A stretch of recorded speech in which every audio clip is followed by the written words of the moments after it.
Bon, la pire boisson pour votre foie n'est pas le soda, ce n'est pas la bière, ce n'est même pas le vin.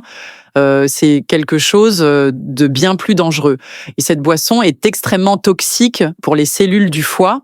Lorsqu'on la consomme, le foie est forcé de la transformer en un composé encore plus nocif qui déclenche une réaction inflammatoire immédiate et endommage les tissus hépatiques.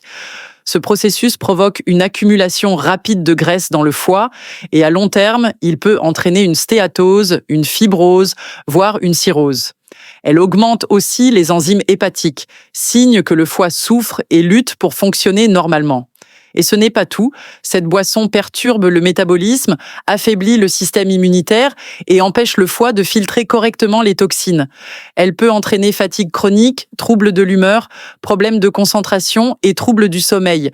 Et pourtant, cette boisson est consommée chaque jour dans le monde entier, souvent de façon banalisée. La boisson la plus nocive et pourtant l'une des plus consommées dans le monde, c'est l'alcool, et plus précisément les alcools forts comme la vodka.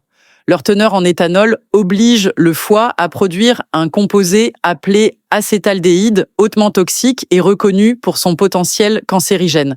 Des cas d'hépatite alcoolique aiguë et de cirrhose ont été diagnostiqués chez des personnes en parfaite santé après quelques mois seulement de consommation régulière. C'est pourquoi je recommande toujours à mes patients d'ajouter du shilajit pur à leur routine quotidienne. Le shilajit est naturellement riche en hydrates que le corps transforme en oxyde nitrique, un composé qui dilate les vaisseaux sanguins, réduit la pression artérielle et améliore la circulation sanguine cérébrale, souvent affectée chez les personnes consommant régulièrement de l'alcool. Mais surtout, le shilajit soutient activement la fonction hépatique.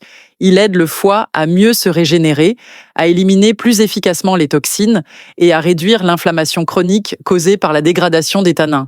Mais attention, pour être sûr que votre shilajit est bio et pur, il doit être certifié par des laboratoires indépendants. En France, je ne connais qu'une seule petite marque qui respecte ce standard. Elle s'appelle Wellness Nest. Malheureusement, d'autres marques prétendent vendre du shilajit pur, mais le mélangent avec des substances chimiques bon marché, uniquement pour augmenter leurs profits. Si cela vous intéresse, j'ai mis leur lien dans mon profil.